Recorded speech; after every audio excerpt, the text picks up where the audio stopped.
اللہ تعالیٰ علیہ وسلم نے فرمایا شعبان میرا مہینہ ہے، رمضان میرے رب کا مہینہ ہے۔ اتنی برکتوں والا مہینہ، اتنی شانوں والا مہینہ، آپ نے کچھ باتوں کا بڑا ہی خیال رکھنا ہے۔ ایک تو آپ نے کوشش کرنی ہے نمازیں ذوق کے ساتھ پڑھی جائیں، آپ نے مسجد کے ساتھ دلچسپی پیدا کرنی ہے۔ آپ یہ کہیں کہ زیادہ سے زیادہ میں نہ دوسروں کو نواز سکوں، میں نہ چپکے سے پہنچوں کسی غریب تک خود سے جاؤں، اور اس کو اپنا موسم سمجھیں جس کی وجہ سے اللہ آپ کو ثواب دے رہا ہے، اس کو موسم سمجھیں جس کی وجہ سے اجر مل رہا ہے۔ احساس ہم نے بہت زیادہ پیدا کرنا ہے۔ ہم نے دیکھنا ہے کہ میں کس جگہ میری ضرورت ہے، میں کس طرح کر کے کام آ سکتا ہوں، وہاں اپنی خدمات کو پیش کرنا ہے۔ میرے رسول پاک علیہ السلام نے فرمایا کہ جب رب نہ مانے تو پھر وہ کمزوروں کے صدقے مان جاتا ہے، پھر وہ ضعیفوں کے صدقے مان جاتا ہے۔ فرمایا اللہ تم سے بارشیں روکنا چاہتا ہے، پر تمہارے ضعیفوں، کمزوروں، غریبوں کے صدقے، مجبوروں کے صدقے وہ تم پر بارشیں برساتا ہے۔ حضور فرماتے ہیں رب اشہد اللہ اکبر لو اقسم علی اللہ لا برا۔ کچھ ایسے لوگ ہوتے ہیں کہ ان کے بالوں میں خاک پڑی ہوتی ہے، چہروں پہ مٹی الجھے ہوئے ہوتے ہیں، لیکن اگر وہ اللہ پہ قسم کھا لیں تو اللہ ان کی قسم بھی پوری کر دیتا ہے۔ قسم۔ حضرت سیدنا عبداللہ ابن عمر فرماتے ہیں میں حضور کی مجلس میں حاضر تھا، حضور مانگنے لگے اللہ سے، حضور اللہ سے مانگنے لگے۔ میں تو کئی دفعہ یہ دعا بھی مانگنے لگ جاتا ہوں کہ اللہ تو ان دعاؤں کی طرف تو دیکھ جو تیرے رسول نے ہمارے لیے مانگی۔ اور خود نبی پاک صلی اللہ علیہ وسلم کا حال یہ تھا، حضرت عائشہ صدیقہ رضی اللہ تعالیٰ عنہ فرمانے لگی کہ نبی پاک دعا رسول اللہ صلی اللہ علیہ وسلم، یہ لفظ ہے حضرت عائشہ کے، اللہ اکبر، ذرا ان میں ڈوب کر دیکھیے گا، ذرا ان لفظوں میں کھو کر دیکھیے گا ام المومنین کیا فرماتی ہیں۔ حضرت عائشہ صدیقہ فرماتی ہیں، یہ بھی مسلم میں موجود ہے، کہتی ہیں دعا رسول اللہ، کہتے ہیں نبی پاک نے دعا مانگی، حضور نے دعا مانگی۔ سبحان اللہ، کیا لفظ ہے، کیا وجد آفری جملے۔ کہتی ہیں دعا رسول اللہ، نبی پاک نے دعا مانگی، ثم دعا، دعا مانگ کر حضور پھر دعا مانگنے لگے۔ حضور نے دعا مانگی اور دعا مانگ کر حضور پھر دعا مانگنے لگے، اور ثم دعا رسول اللہ، تیسری دفعہ فرماتی ہیں، کہتی ہیں حضور نے دعا مانگی اور دعا مانگ کر پھر دعا مانگنے لگے، یعنی حضور نے دعا مانگی اور پھر دعا مانگی اور دعا ختم ہو گئی تو تیسری دفعہ پھر دعا مانگی، یعنی حضور نے مانگا۔ کیا کہا حضرت نے، فرمانے لگے مانگیں گے مانگے جائیں گے، منہ مانگی پائیں گے، سرکار میں نہ لا ہے نہ حاجت اگر کی ہے، مانگیں گے مانگے جائیں گے، منہ مانگی پائیں گے۔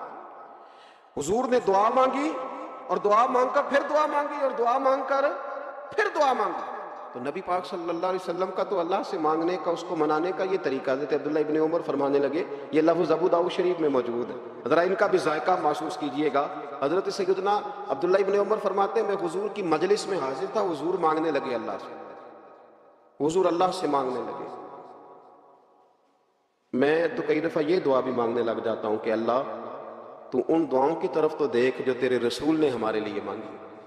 اللہ تو ہمیں تو نہیں نہ مانگنا آتا، نہیں طریقہ آتا، نہیں سلیقہ آتا، نہیں انداز آتا، ہم تو بے توجہ سے لوگ ہیں، بیٹھنے کا ڈھب نہیں آتا ہمیں تو ہاتھ اٹھانے کا سلیقہ نہیں آتا، ہم تو وضو کرنے کے اس طریقے سے آشنا نہیں، پر اللہ تیرے محبوب نے تو خوب مانگا ہے نا تجھ سے، تیرے پیارے حبیب علیہ السلام نے تو تجھے منایا ہے نا ہمارے حق میں، تو اللہ تو ان دعاؤں کی طرف تو دیکھ۔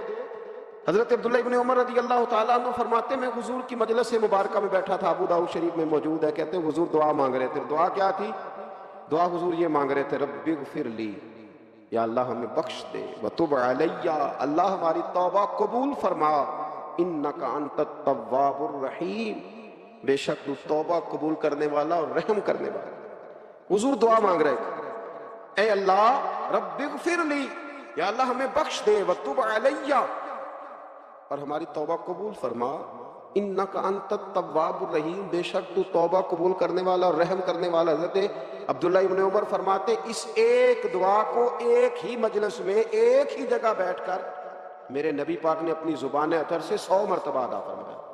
100 مرتبہ حضور نے یہ لفظ کہے رب اغفر لی وتب علیہ، رب اغفر لی وتب علیہ، رب اغفر لی، اے اللہ بخش دے، رحم فرما، وتب علیہ، بس قبول کر لینا اب ہماری توبہ، انک انت التواب الرحیم، بے شک تو توبہ قبول کر لیا کرتا ہے، تو رحم فرمایا کرتا ہے۔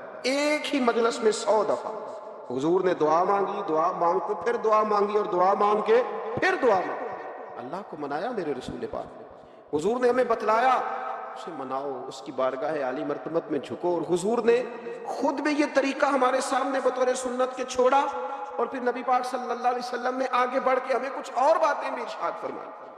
حضور نے ہمیں بتلایا کہ پچھلے لوگ اپنے رب کو کیسے مناتے ہیں، وہ کس طرح اس کے حضور ناز عرض کرتے تھے. حضور نے ہمیں اللہ کو منانے کے طریقے بھی بتلائے. فرمایا جب ماں باپ دعا مانگیں گے اولاد کے حق میں تو وہ مان جائے گا. حضور علیہ السلام نے فرمایا جب مسافر دعا مانگے گا تو اللہ مان جائے گا. فرمایا میرے رسول کریم نے کہ جب بیمار دعا مانگے گا تو اللہ مان جائے گا. اور سید عالم علیہ السلام فرمانے لگے جب تمہارے ضعیف، کمزور، مجبور لوگ دعا مانگیں گے تو اللہ مان جائے گا. اور حضور نے فرمایا جب تم فرض ادا کر کے دعا مانگو گے تو اللہ مان جائے گا. اور میرے محبوب نے فرمایا جب پچھلی رات اٹھ کے تم اس کے حضور عرض کرو گے تو وہ تمہاری دعاؤں کو قبول کر لے گا، وہ تم مان جائے گا. اور حضور نے ہمیں دن بتائے، فرمایا جمعے والے دن مانگنا مان جائے گا، شب قدر کو مانگ لینا مان جائے گا، شب برات میں دعائیں کرنا وہ مان جائے گا، رمضان کی راتوں میں مانگنا مان جائے گا، قرآن پاک کے ختم کے موقع پر دعا کرنا مان جائے گا. طریقے بتلائے. اب یہ ہے کہ ہم نے تو مانگنا تھا نا اس کی بارگاہ، ہم نے تو حاضر ہونا تھا، ہم نے تو جانا تھا. اب ہم نے آگے بڑھنا ہے، اس کے حضور عرض کرنا. حضور نے ہمیں بتلایا کہ مومن متقی ہوتا ہے نا، پرہیزگار ہوتا ہے، تو اس نے کچھ نیکیاں بھی کی ہوتی ہیں. جس طرح اسے اپنے گناہوں کا پتہ ہوتا ہے نا، تو اسے پتہ ہوتا ہے کہ نہیں یار فلاں کام میں نے فقط اللہ کی رضا کے لیے کیا ہوا ہے، وہ میرا اور میرے رب کا راز ہے. فرمایا جب تم بڑے الجھ جاؤ نا، جب تم بڑی آزمائش میں آ جاؤ، اور جب تم سمجھ لو کہ اب میں بڑی تکلیف میں آ گیا ہوں، تو پھر ایک طریقہ حضور نے ہمیں اور بھی بتلایا مانگنے کا، ایک اور طریقہ بھی بتلایا. اور وہ روایت صحیح مسلم میں موجود ہے.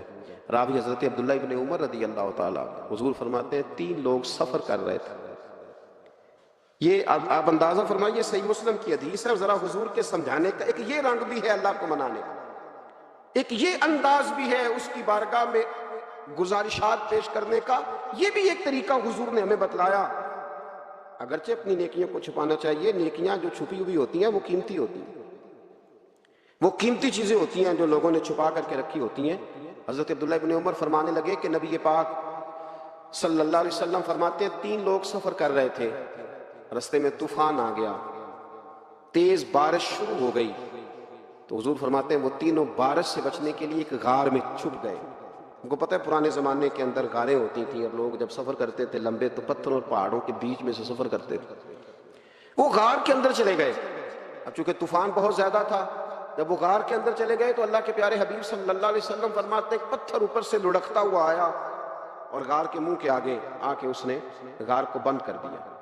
اب اتنا تیز اور اس مضبوطی کے ساتھ وہ پتھر لگا اور اتنا صحیح فٹ ہوا کہ اندر روشنی آنی بھی ختم ہو گئی. اب 3 لوگ ہیں. تھوڑی دیر تو وہ پریشان رہے کہ شاید اب کبھی بچ نہیں سکیں گے، شاید چاروں جانب اندھیرا ہی ہے اور اندھیرا ہی رہے گا، شاید یہاں سے نکلنے کے لیے اب ہمیں کوئی رستہ میسر نہیں آئے گا.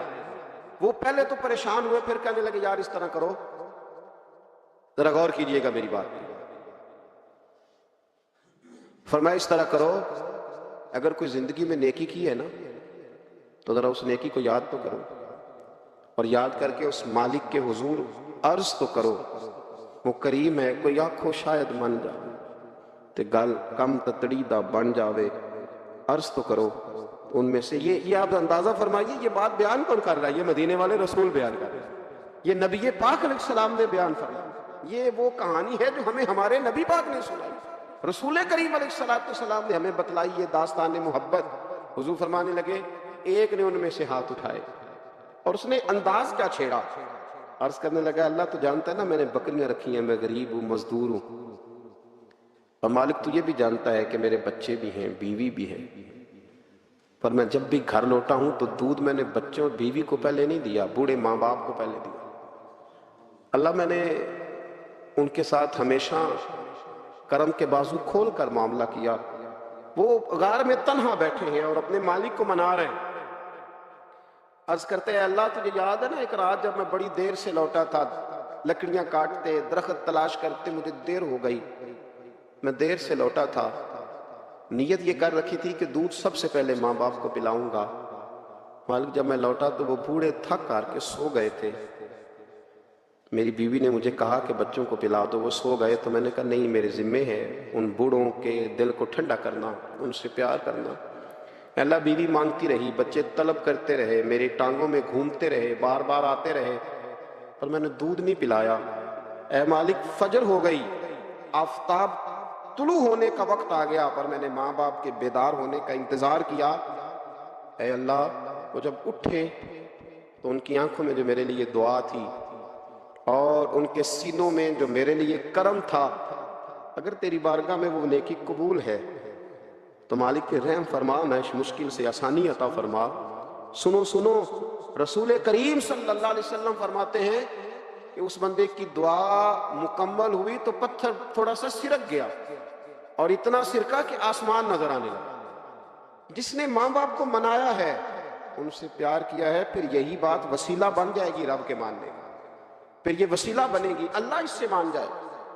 پھر رسول کریم صلی اللہ علیہ وسلم فرمانے لگے، دوسرا بولا اور عرض کرنے لگا کہ اے اللہ، تو جانتا ہے مجھے اپنے چچا کی بیٹی بھانے لگی تھی، میں اس کی طرف رغبت کرنے لگا تھا، اور میں نے جب اس سے جا کے ارادہ کیا کہ میں تیرا طالب ہوں، تو اس نے مجھے کہا کہ پہلے 100 دینار لاؤ بانا، تو اللہ، میں نے مشقت کر کے 100 دینار جمع کیے، اور جب میں پوری طرح اس پر حاوی ہو گیا، وہ میرے قبضے میں آ گئی اور گناہ کا میں نے ارادہ کر لیا، تو اس عورت کے منہ سے ایک جملہ نکلا کہ اللہ سے ڈر۔ اے مالک، وہ میرے قبضے میں تھی، اے اللہ، میں گناہ پر قادر تھا، میں چاہتا تو گناہ کر لیتا، لیکن جب اس نے تیرا نام لے کے کہا نا کہ اللہ سے ڈر، اللہ، میں ڈر گیا، میں اسے چھوڑ کے آ گیا۔ اگر تجھے یہ بات پسند ہے تو پھر نکال دینا اس مشکل سے، پھر کر دینا کرم۔ اللہ، میری بھی تو چڑھتی جوانی تھی نا، میں بھی تو سب کچھ کر سکتا تھا، پر تیرے لیے، تیری خاطر میں لذت گناہ سے باز رہا، تو اللہ تو رحمت فرما دے۔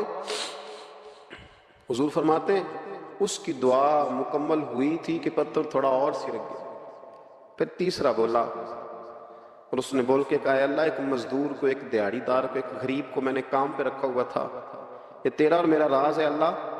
وہ مزدور، وہ دیہڑی دار میرے پاس کام پہ لگا تھا، کچھ چاول میں نے اس کی اجرت مقرر کر دی کہ تو کام مکمل کرے گا تو میں تجھے دوں گا، اور جب اجرت لینے کا وقت آیا تو وہ بگڑ کر ناراض ہو کر چلا گیا، میں اسے ڈھونڈتا رہا، وہ مجھے ملا نہیں، میں نے اس کے چاولوں کی قیمت کاروبار میں انویسٹ کر دی، اس کا تھوڑا سا سرمایہ پر میں نے کھایا نہیں، پھر وہ اس سے میں کاروبار کرتا رہا، اور اتنا کاروبار کیا کہ بہت ساری گائیں اور ان کے چرواہے تیار ہو گئے، وہ سالوں کے بعد لوٹا، میں نے اس غریب کا مال کھایا نہیں بلکہ بڑھایا، محفوظ کر کے رکھا، وہ سالوں کے بعد لوٹا اور کہنے لگا میرا مال، تو میں نے کہا وہ ساری گائیں تیری ہے، وہ چرواہا تیرا ہے، یہ سارا کچھ تیرا ہے۔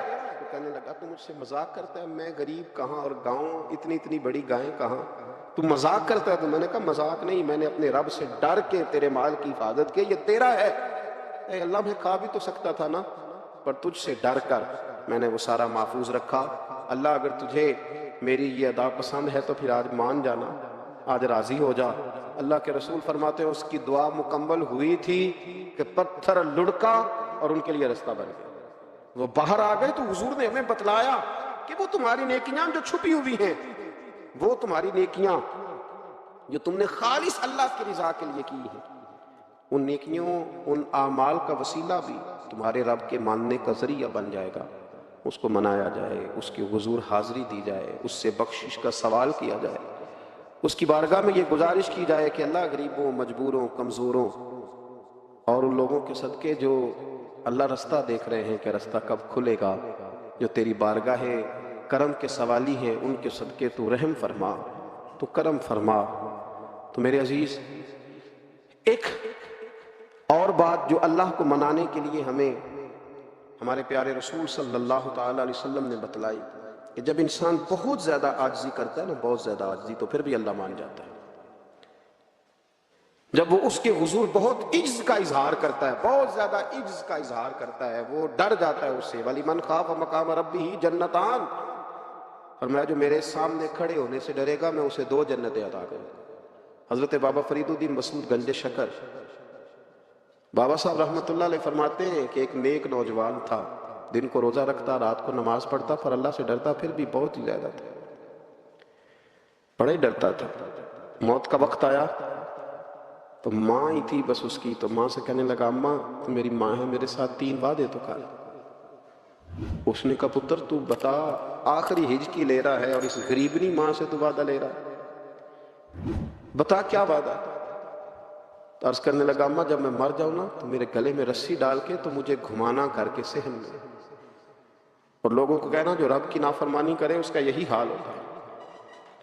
یہ اعلان کرنا جو اللہ کے نافرمان ہوں ان کا یہی اشر کیا جانا چاہیے۔ اور اماں پھر دوسرا وعدہ کر، میرا رات کو جنازہ اٹھایا جائے، میں نہیں چاہتا کہ کسی کے منہ سے یہ لفظ نکل جائے کہ وہ دیکھو اللہ کا نافرمان جا رہا، رات کو میرا جنازہ اٹھانا۔ اور اماں تیسرا میرے ساتھ وعدہ کر کہ لوگ مجھے دفن کر کے آ جائیں گے تو تو میری قبر پہ چلی جائے گی، عمل میرے پاس کوئی نہیں، پر مجھے لگتا ہے ماں کے قدموں کی برکت سے عرش کا مالک بھی رحم فرمائے گا۔ اماں تو وعدہ کر کہ میرے ساتھ وعدہ کر۔ بابا صاحب رحمۃ اللہ علیہ فرمانے لگے کہ ماں بوڑھی ماں نے وعدہ کر لیا، کہا بیٹے ٹھیک ہے اگر تیری یہی ضد ہے تو میں تیار ہوں۔ پھر اس نے کلمہ شہادت پڑھا، اس نوجوان کی روح پرواز کر گئی، بوڑھی ماں نے رسی منگائی تو وَلِمَنْ خَافَ مَقَامَ رَبِّهِ جنتان، جو ڈر جائے، اس نے تو کہا تھا نا کہ رسی ڈال کے گھمانا اور کہنا یہ اللہ کا نافرمان ہے، اس کا یہی اشر ہونا چاہیے تھا۔ لیکن جب ماں گلے میں رسی ڈالنے لگی تو گھر کے ہر کونے سے آواز آنے لگی، خبردار یہ رب کا دوست ہے، اللہ کے دوستوں کے ساتھ اس طرح کا معاملہ نہ کیا جائے، اسے چھوڑ دیا جائے۔ اور کہا تمہیں کچھ بھی اور کرنے کی ضرورت نہیں ہے، یہ تو رب کا دوست ہے اور رب کی بارگاہ میں حاضر ہو گیا۔ کچھ کوئی بندہ کہے گا کہ یہ تو ایک بابا فرید کا سنایا ہوا واقعہ ہے، سنیے بخاری میں حدیث ہے، نبی پاک صلی اللہ علیہ وسلم نے فرمایا، حضرت ابو ہریرہ رضی اللہ تعالیٰ عنہ راوی ہیں، حضور فرماتے ہیں ایک شخص مرنے لگا تو اپنے بچوں سے کہنے لگا کہ میں جب مر جاؤں تو مجھے جلا دینا اور پھر میرے جلے ہوئے وجود کو پیس دینا، پھر مجھے ہوا میں اڑا دینا، پتر مجھے اڑا دینا، مجھے بڑا ڈر لگتا ہے، اگر رب نے مجھ سے حساب پوچھا تو میں قابل نہیں ہوں، اڑا دینا مجھے ہواؤں میں، اگر اس نے مجھ سے عذاب لیا تو حساب لیا تو بڑا سخت حساب لے گا۔ حضور فرماتے ہیں بخاری میں موجود ہے، اس کے بچوں نے اسی طرح کیا، اس کے مرنے کے بعد اسے جلایا، ہوا میں اڑا دیا۔ اللہ کے محبوب فرماتے ہیں رب کریم نے حکم دیا زمین کو کہ اس کے ذرات کو جمع کرو، زمین نے ذرے جمع کیے، خدا نے حکم دیا تو اس کا وجود پھر سے اسی شکل میں آیا۔ تو رب کریم نے فرمایا یہ جو تو نے وصیت کی تو کیوں کی؟ اللہ جانتا ہے کہ نہیں جانتا؟ یہ کی تو کیوں کی؟ تو وہ پڑا کہنے لگا اللہ میرے اندر تو طاقت نہیں تھی تیرے سامنے کھڑا ہو کے حساب دے سکوں، تجھے منانے کے لیے تیرے خوف سے ڈر گیا، میں ڈر گیا۔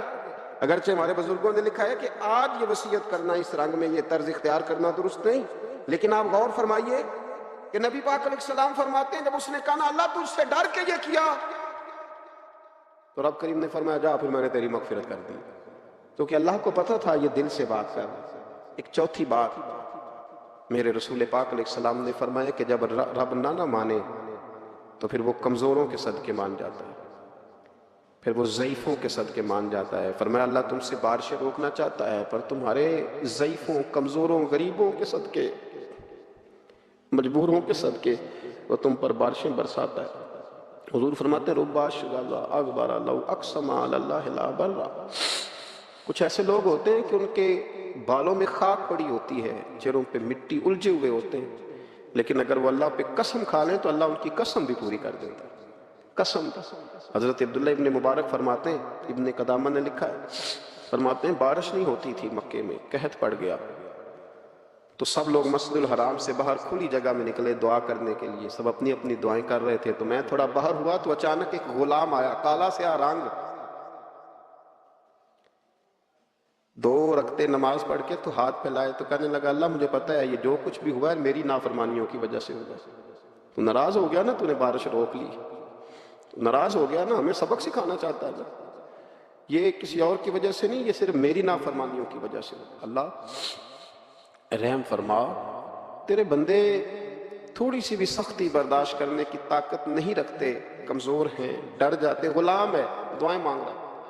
حضرت عبداللہ ابن مبارک فرماتے ہیں اس نے چہرے پہ ہاتھ پھیرے تو کالی گھٹائیں چھا گئیں، بارش ہونے لگی، میں اس کے پیچھے گیا، اس کا گھر ڈھونڈ آیا، تعاقب کیا، پیچھا کیا، گھر میں نے تلاش کر لیا، اور گھر کو تلاش کر کے جب میں واپس آیا تو میں نے حضرت فضیل بن عیاض سے ذکر کیا تو کہنے لگے کسی طریقے سے اسے حاصل کرو۔ فرماتے ہیں میں اس کے گھر گیا، اس کے مالک نے مجھے دیکھا تو کہا عبداللہ ابن مبارک میرے گھر، اتنے بڑے ولی، اتنے بڑے درویش، اتنے بڑے محدث۔ میں نے کہا تیرا غلام چاہیے۔ اس نے کئی غلام دکھائے، میں نے کہا نہیں یہ نہیں۔ اس نے کہا یہ بڑے بڑے اچھے ہیں، کوئی سے بھی آپ لے لیں، خرید لیں۔ میں نے کہا نہیں۔ پھر وہ لاغر صاحب، وہ کمزور صاحب، وہ ضعیف سا نکل کر کے آیا۔ میں نے کہا یہ مجھے دے دو، تو کہنے لگا یہ تو بیچارہ بے ضرر سا آدمی ہے، کیا لے کے کریں گے؟ میں نے کہا نہیں مجھے یہی چاہیے۔ میں اس کو ساتھ لے کے چلا تو رستے میں پوچھنے لگا کہا میرے اندر تو کوئی ایسی بات نہیں تھی، مجھے کیوں خریدا؟ آپ مجھ سے کیا خدمت لیں گے؟ عبداللہ ابن مبارک فرمانے لگے میں نے کہا کوئی خدمت بھی نہیں لوں گا، میں تو خود تیری خدمت کروں گا، میں تیرا بیاہ کراؤں گا، تیرے لیے مکان بناؤں گا، میں تیری خدمت کروں گا۔ میں تیرا اور تیرے رب کا رشتہ دیکھ چکا ہوں، میں تیرا اپنے مالک کے ساتھ جو تعلق ہے اسے دیکھ چکا ہوں۔ کہتے میں نے یہ لفظ کہے تو مجھے کہنے لگا 2 رکعتیں پڑھ لوں؟ اب مجھے لے جانا پر 2 رکعتیں پڑھ لوں؟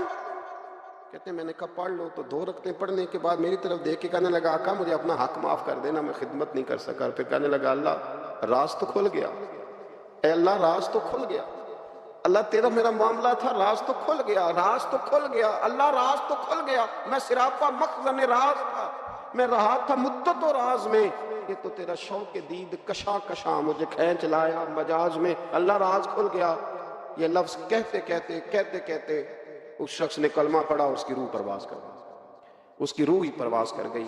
تو کبھی ان کمزوروں کے ذریعے بھی اللہ کو منایا جا سکتا ہے، تو رب کو منانے کی کوشش کریں، اس کے حضور عجز کی کوشش کریں۔ ہر آدمی اپنے گھر میں بیٹھ کر، اپنے مصلے پہ بیٹھ کر، تنہائی میں بیٹھ کر اس سے کہے، اور یاد رکھنا وہ بڑا کریم ہے اور وہ بڑا قدیر ہے، بڑا قادر ہے، 1 منٹ لگاتا ہے اور ہر چیز اس کے کرم میں نہا جایا کرتی ہے۔ ایک چھوٹی سی بات ہے کہ رات کو کوئی آدمی اپنا دروازہ کھلا رکھ کے نہیں سوتا، حالانکہ کوئی عرض نہیں، کبھی کھلا رہ بھی جاتا ہے، اور اگر کبھی رہ جائے تو جس کی ذمہ داری بند کرنے کی ہو اس کے ساتھ پھر جو رویہ ہوتا ہے گھر والوں کا، یہ خوف ہے ہمارا اندر کا، تو بڑی شدت کے ساتھ ہم اس شخص کو سخت سست کہتے ہیں، ڈانٹتے ہیں، کہتے ہیں تو نے خیال ہی نہیں کیا، جمع پونجی لٹ جاتی تو یہ خوف ہے، یہ ہمارا اندر کا یہ خوف ہے۔ آپ بازار میں جائیں تو درجنوں لوگوں نے گن مین بٹھائے ہوئے ہیں، ان کا دل نہیں کرتا کہ اضافی تنخواہ دی جائے، کیا مطلب ہے ایک آدمی کو اضافی پیسے دینے کا، لیکن وہاں آدمی بٹھایا جاتا ہے، اس کو تنخواہ دی جاتی ہے، اس کی روٹی کا بندوبست کیا جاتا ہے، اس کے سارے ضروریات زندگی کا خیال رکھا جاتا ہے، اور پس منظر یہ ہوتا ہے کہ ڈر لگتا ہے اگر یہ شخص نہ ہوا تو ہماری چوری ہو جائے گی۔ اللہ فرماتے ہیں کہ تو جہاں سے ڈرتا ہے تجھے پتا ہے، تو اس طرح کر کہ مجھ سے بھی اتنا ڈر جتنا ڈرنے کا حق ہے، یہ جھوٹ موٹ کا ڈراوا نہ پیدا کر کے اوہ ہو اللہ معاف کرے جی، اچھا جناب بڑا ڈرتے ہیں آپ اللہ تعالیٰ سے، آپ نے تو کانوں کو ہاتھ لگائے، تو پھر آپ کیا کر رہے ہیں؟ اللہ معاف کرے جی میں تو بات نہیں کرتا، بس 2-4 آدمیوں کی پگڑی اچھالوں گا، اس سے زیادہ نہیں، ڈر لگتا ہے جی بات کرتے ہو، 15-20 آدمی بس میرے قابو آئیں، یہ کس قسم کا ڈر؟ ڈرنے کا حکم دیا، اور میرے رسول کریم سید عالم صلی اللہ تعالیٰ علیہ وآلہ وسلم نے ارشاد فرمایا کہ تو رب کریم سے دنیا میں ڈر جا، اس طرح ڈرنے کا حق ہے، جب قیامت کا دن آئے گا تو اللہ تجھے ڈرائے گا نہیں بلکہ اپنی رحمت کی چھاؤں میں جنت میں داخل کر دے گا۔ یہاں ڈر، ایک جگہ تو اللہ نے فرمایا ڈرو، اور کچھ جگہوں پہ فرمایا کہ جو میرے علم والے بندے ہیں نا، جن کو میں نے علم دیا ہے، عالم ہیں، ان کے بارے میں فرمایا کہ ان کے دلوں میں میری خشیت ہے، انما یخشی اللہ من عبادہ العلماء، اللہ کے بندوں میں سے جو علم والے ہیں وہ اللہ کی خشیت رکھتے ہیں۔ قرآن نے ایک جگہ کہا ڈرو، خوف کا لفظ بھی استعمال کیا، وَلِمَنْ خَافَ مَقَامَ رَبِّهِ جَنَّتَانِ، خوف بھی ہے اور خشیت بھی ہے، ان دونوں کا معنی ایک ہی ہے، ڈرنا، خوف کا معنی بھی اور خشیت کا معنی ڈرنا۔ جب آپ علماء لغت کو پڑھیں گے، عربی ادب کو جاننے والے لوگوں کا مطالعہ کریں گے تو انہوں نے یہی لکھا ہے کہ ان دونوں کا معنی ڈرنا ہے۔ میری طرف دیکھیے، توجہ کریں، کچھ سمجھانے لگا ہوں، اس نقطے کو ضرور سمجھیے گا۔ خشیت کا معنی بھی ڈرنا ہے، خوف کا معنی بھی، لیکن جب صوفیاء کے پاس جائیں نا، صوفیاء جو قرآن و سنت کی روح کی تفسیر کرنے والے ہیں، تو وہ کہتے ہیں نہیں، خشیت اور خوف میں فرق ہے۔ خوف اور ہوتا ہے، خشیت صوفیاء اس کی تفسیر اور کرتے ہیں۔ وہ کہتے ہیں خوف بھی ہوتا ہے اور خشیت بھی ہوتی ہے، الگ الگ چیزیں ہیں، ایک نہیں۔ بڑی خوبصورت بات ہے، اگر آپ سمجھ گئے تو آپ کو فائدہ دے گی۔ صوفیاء یہ کہتے ہیں کہ بھائی خوف ہوتا ہے اپنے گناہوں کا، کہ میں نے یہ گناہ کیے ہیں، اگر اللہ نے مجھ سے پوچھا تو مجھے بڑا خوف آتا ہے، مار پڑے گی، یہ خوف ہے۔ پھر سمجھ لیں، ایک آدمی نے حرام کا مال اکٹھا کیا ہے زندگی میں، معاذ اللہ اس نے بڑے پاپ کیے، گناہ کیے، شراب پی، بدکاری کی، معاذ اللہ تعالیٰ ثم معاذ اللہ۔ اب اسے ڈر لگ رہا ہے کہ اللہ تبارک و تعالیٰ نے پوچھا تو میں کیا جواب دوں گا، یہ خوف ہے۔ اور خشیت یہ ہے کہ ایک آدمی سارا دن نماز پڑھتا ہے، روزہ رکھتا ہے، عبادت کرتا ہے، اللہ کو یاد کرتا ہے، پھر بھی ڈرتا ہے، یہ خشیت ہے، یہ خشیت ہے۔ جو گناہوں سے ڈرے وہ خوف ہے، اور جو رب کی ناراضگی سے ڈرے وہ خشیت ہے۔ جو کہے یار میرا رب کہیں ناراض نہ ہو جائے، میرا رب کہیں مجھ سے، بڑی خوبصورت مثال دی۔ میں نے اپنے صاحب سے پوچھا کہ حضور یہ مسئلہ کیا ہے، تو فرمانے لگے ایک بادشاہ نے ایک غریب کی بیٹی اسے پسند آ گئی تھی، تو اس نے عزت کے ساتھ اس سے شادی کر لی، رشتہ بھیج کے وقار کے ساتھ۔ بیٹی کا باپ اپنی بیٹی کے مقدر پر رشک کرنے لگا کہ میری بیٹی کو بادشاہ نے پسند کیا ہے، بادشاہ کے شہزادے نے رشتہ بھیج دیا ہے۔ شہزادہ بیاہ کے لے گیا بیٹی کو، 20 کنیز آئے، نوکرانیاں اس عورت کی خدمت کرنے پہ لگی ہوئی ہیں، اس کا ہر حکم ماننے کو تیار ہے، لیکن وہ بی بی سویرے بھی رو پڑتی ہے اور شام کو بھی رو پڑتی ہے، وہ روتی رہتی ہے۔ اس سے کسی نے پوچھ لیا کہ بی بی تو روتی کیوں ہے، 20 کنیز آئے ہیں، گھر میں سکون ہے، ہر شے ہے، تو روتی کیوں ہے؟ تو وہ کہنے لگی اصل بات یہ ہے کہ جو کچھ مجھے ملا ہے میں اس کے قابل نہیں تھی، تو میں ڈرتی ہوں میرا سائیں کہیں ناراض نہ ہو جائے، وہ ناراض نہ ہو جائے، میں قابل نہیں تھی، میری اوقات نہیں تھی، یہ من آنم کے من دانم، میں جو ہوں اس کا مجھے پتا تو ہے، اس نے میری حیثیت سے، میری اوقات سے، میرے ظرف سے، میری محنت سے بڑا بڑھ کے مجھے عطا کر دیا، میری چونکہ اوقات سے زیادہ دے دیا تو میں ڈرتی ہوں وہ ناراض نہ ہو جائے، کہیں میری یہ کھیل، یہ جو میں نے گھونسلہ بنایا ہے، یہ کہیں میرا ٹوٹ نہ جائے۔ میرے بھائی، میرے رسول کریم سید عالم صلی اللہ علیہ وسلم کے امت کے اولیاء، صلحاء، صوفیاء، اتقیاء، صحابہ، اہل بیت، یہ لوگ جب روتے تھے تو یہ کوئی اس لیے نہیں روتے تھے کہ یہ آج دوپہر کو چینی میں ملاوٹ کر کے آئے ہیں تو اس لیے رو رہے ہیں رات، اس لیے نہیں روتے تھے کہ آج انہوں نے جو شکر بیچی ہے اس شکر کے اندر بورا ملایا ہوا تھا، اس لیے نہیں رو رہے کہ آج 10 15 20 لاکھ رشوت کا مال بینک میں جمع کر، اس لیے تھوڑی روتے تھے، یہ تو اس لیے روتے تھے کہ اللہ تو نے بڑا کچھ عطا کیا ہے، کہیں ہم سے ناراض نہ ہو جانا، یہ تو اس کی خشیت میں رو رہے تھے۔ حضرت داؤد طائی رحمت اللہ تعالی علیہ، حضرت امام جعفر صادق جو نبی پاک صلی اللہ علیہ وسلم کے نواسے، جناب داؤد طائی کی ملاقات ہوئی تو امام جعفر صادق حضور کے نواسے عرض کرنے لگے داؤد طائی یار میری بخشش کی دعا کرنا، رب مجھے معاف کر دے۔ تو حضرت داؤد طائی رحمت اللہ نے فرمان لگے امام صاحب آپ حضور کے نواسے ہیں، میں نے دعا کرنی ہے کہ آپ نے میرے لیے کرنی ہے؟ تو حضرت امام جعفر صادق رو پڑے، کہنے لگے یار تو نہیں کرنی ہے، اور اسی لیے تو تجھ سے دعا کرا رہا ہوں کہ کہیں ایسا نہ ہو نانا مصطفیٰ کی بارگاہ میں جاؤں تو وہ مجھے کہیں کہ میں کس طرح کا تھا تو کس طرح کا بن کے آیا ہے، یہی تو دعا کرانی ہے کہ میرے لیے دعا کر۔ جو جتنا بڑا ہوتا تھا نا اتنی زیادہ خشیت ہوتی، اور گناہگار کے تو اللہ تبارک و تعالیٰ بعضوں کا سزا دیتا ہے، آنسو شرب ہو جاتے ہیں، اس کو تو اپنے گناہوں پہ رونا ہی نہیں آتا، وہ تو روتا ہے بچہ نہ ہو تب روتا ہے، وہ تو روتا ہے پیسے نہ ہو تب روتا ہے، وہ تو اس وقت روتا ہے جب اس کا مال چلا جائے، اس کو تو بعضوں کا گناہگار کو تو بعضوں کا سزا ملتی، اللہ فرماتے تو دنیا کے لیے روئے گا، میرے لیے نہیں رو سکتا. اور جو رب کریم کے بندے ہوتے ہیں انہیں اللہ کہتا ہے تو دنیا سے بے نیاز ہے، تیری آنکھ سے آنسو جب بھی ٹپکے یا میرے لیے ٹپکنا چاہیے یا محمد مصطفیٰ کے لیے ٹپکنا چاہیے. آپ اگر اس بات کو تھوڑا سا غور کے ساتھ سمجھے تو تمام اولیاء صلحات کیا یہ رو رہے ہیں، تڑپ رہے ہیں. کیا اس کی وجہ تھی؟ نمازیں کم رہ گئی تھی، روزوں میں کمی تھی، فرائض ادا نہیں کرتے تھے کہ رویا کرتے تھے؟ کیوں روتے تھے؟ حضرت سیدنا عمر فاروق رضی اللہ تعالیٰ عنہ کے بارے میں صحابہ کہتے ہیں جناب عمر فاروق جب نماز پڑھاتے اتنا رویا کرتے تھے کہ 7ویں صف تک ان کے رونے کی آواز جایا کرتی. 7ویں صف تک ان کے رونے کی آواز جاتی. ہم لوگ بن کے بیٹھ گئے ہیں، ہم لوگ بن کے بیٹھ گئے. ہم یہ سمجھتے نہیں کہ ہماری حیثیت کیا تھی اور رب کریم نے ہمیں نوازا کیا ہے. آپ پڑھیے کتابیں، میرے رسول پاک صلی اللہ علیہ وسلم فرماتے ہیں میرا عمر جس گلی سے گزرے شیطان رستہ بدل جاتا ہے. نبی پاک فرماتے ہیں میرا عمر جب تک دنیا میں رہے گا دوزخ کو تالا لگا رہے گا.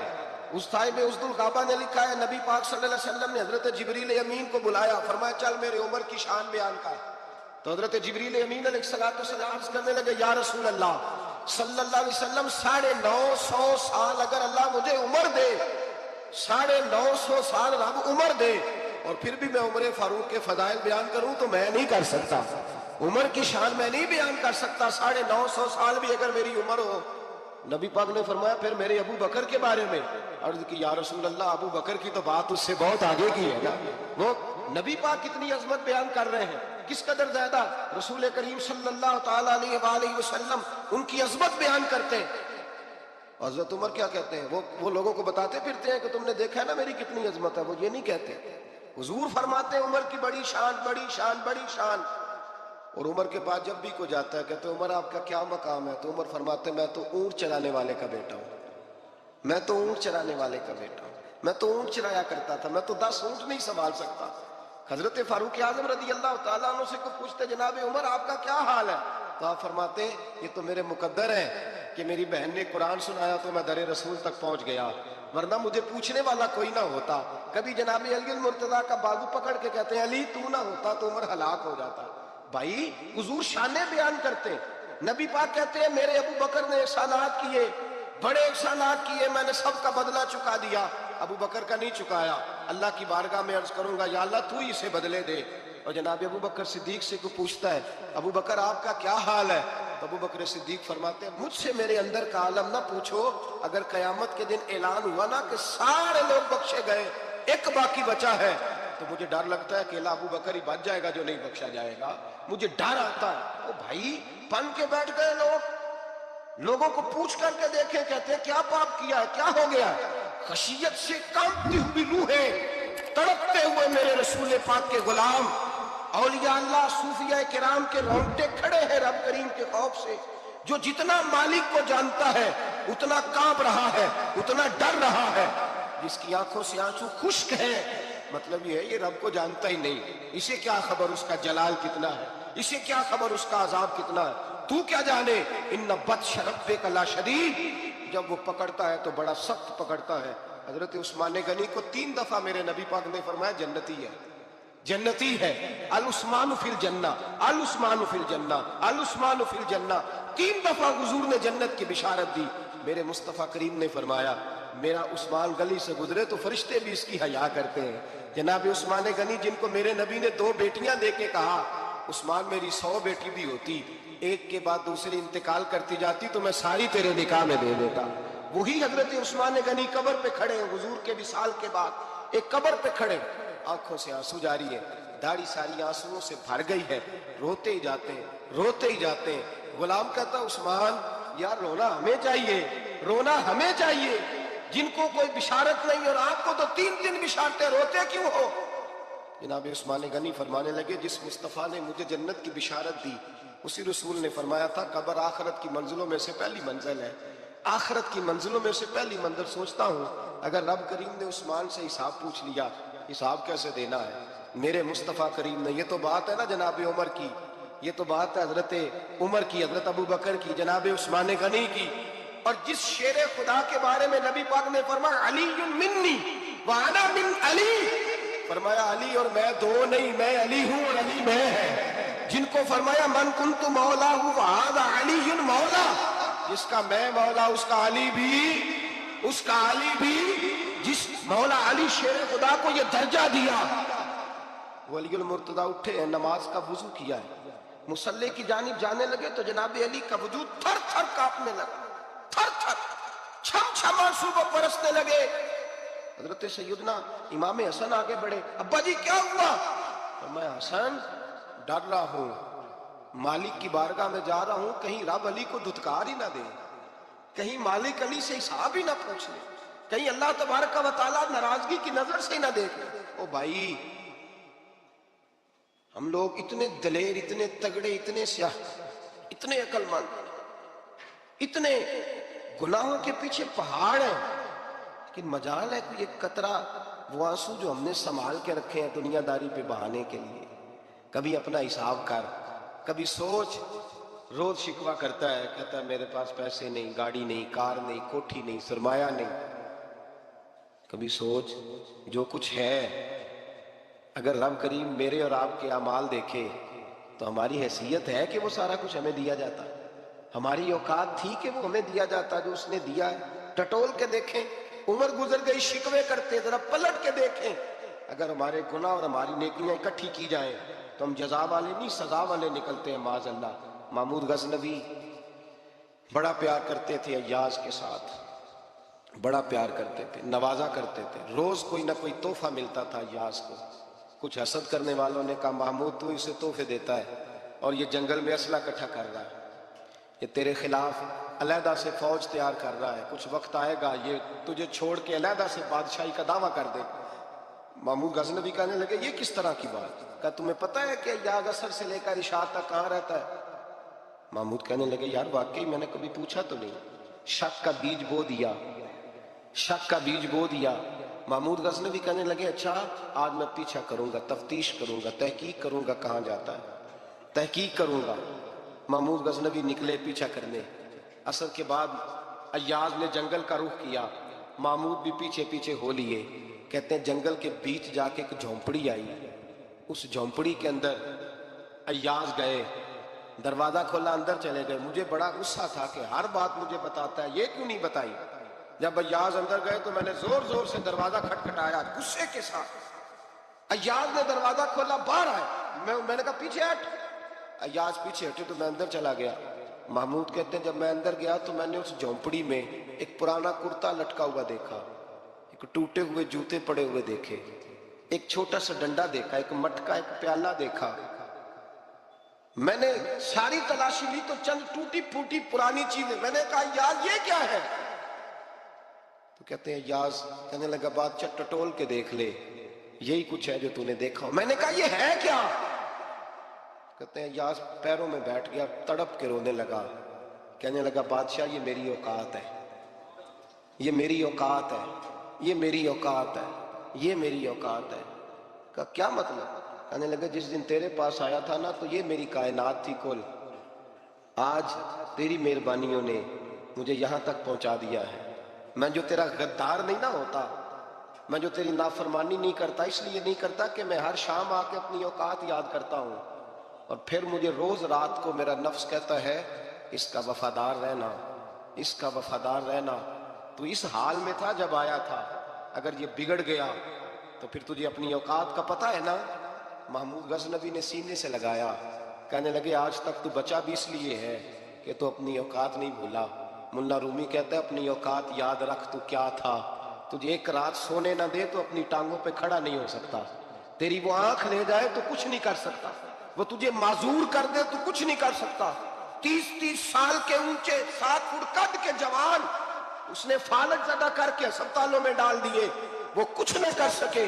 بڑے بڑے پہلوان جو کہتے تھے کہ ہم اٹھے تو دنیا اٹھتی ہے، اس نے پھینک دیے من و مٹی کے نیچے، کچھ نہ کر سکے۔